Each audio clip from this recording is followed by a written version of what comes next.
Okay, so I'm starting this channel here, Crypto Spartacus.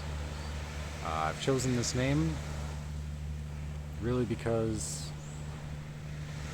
just looking at how the world works, you look at how our banking system works. It's a system where we have private institutions create money from nothing. They loan it to our governments. After doing nothing to create that money, they attach compound interest to loans for that money so that our government has to extract all that money from us plus all the interest from us and give it to people who have done nothing in exchange for our labor, which really amounts to slavery because they force us all to work for them in exchange for nothing. So if someone forces you to work for them and you don't get anything in return, I mean, sure, you get to choose your job, sure, you get to choose where you live. Really, that just makes you more productive. You're willing to go out and get what you need, and you're willing to let them take a piece off you. So they'll just take a little piece off you. It's a little part-time slavery instead of the real thing where they just chain you up. But there's another way that we're being enslaved in the modern era, which is kind of a new thing, and that's through our data. If you look at how big tech companies, they just kind of take all of our data and sell it.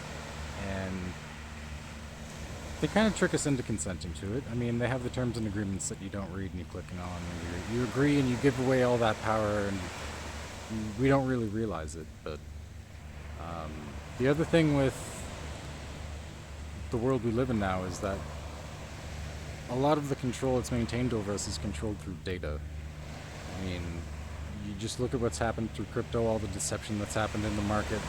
They've done that by controlling the flow of information so that you only are able to hear the information they wanted you to hear, or see the information they wanted you to see, and form the conclusions that you would inevitably form as a result of having only access to that information. And I think the thing that is threatening for COPA is that Web3 and like this new paradigm that's being created around blockchain is that if you have a system that enables micropayments, you can have self-ownership of your data. And you can create systems where that data is sold and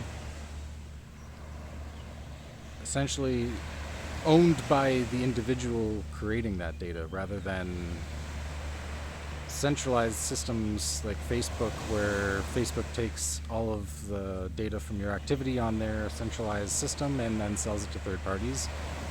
You can create sovereign networks and sovereign systems where the individuals control their own data.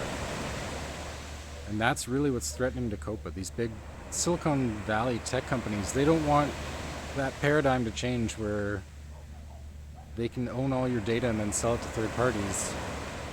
They're making billions of dollars off that. That's their bread and butter. Google makes all their money off of your data. They don't want you to own your data. They want to own your data. Like, controlling the information about what you do online is pivotal to their survival as a business. So there's a lot at stake for them to make sure that the infrastructure for Web3 is centralized and controlled by them, where the data goes through them.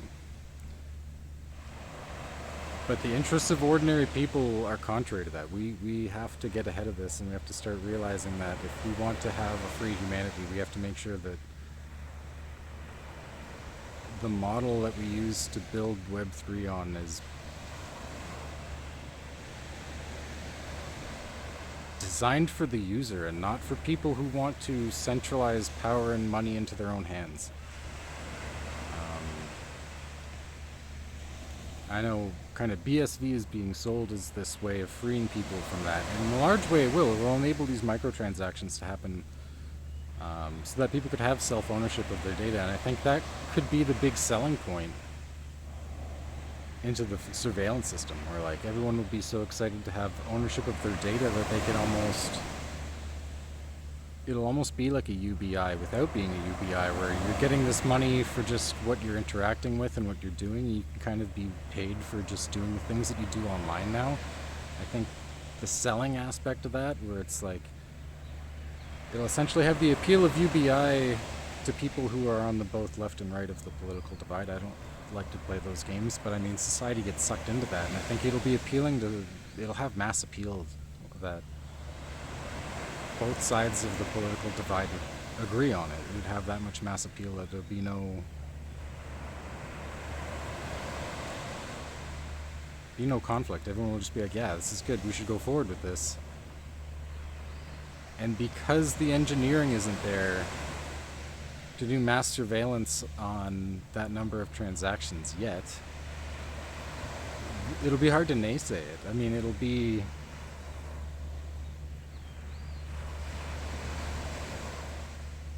wise for people to consider that this might turn into a panopticon, but I think the prospect of that just the prospect of owning our own data is going to be so appealing to people that they'll ignore the potential risks.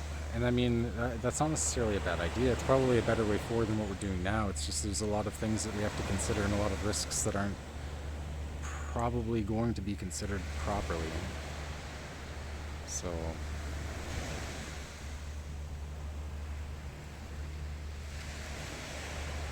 I don't know. I'm gonna devote this channel to kind of talking about how blockchain and crypto can be used to free us from financial slavery and free us from the clutches of these people who control all of our data. Because, I mean, these people aren't on our side, and if we can create a world where we control our own money and we control our own data, it'd be a lot better than the world we have now. I mean, I've got 2 kids. I'd like the world that they live in to be a lot better than the one that I inherited from my parents and the one my parents inherited from their parents. I mean, I think that's what everybody wants. But we just go along with whatever we're kind of pressured into doing by the worst people among us, by these scumbags who just want to take advantage of us all. I think that time is coming to an end. I mean, everything is kind of coming to light. People are kind of realizing how this game is played now, and the game is going to have to be played differently anyway. And it should be more according to our terms than theirs. And that's why I'm choosing this channel name, Crypto Spartacus, because I think, it's like I said, the whole world has been enslaved by these people. And it's time for us all to kind of rise up and say, slaves no more.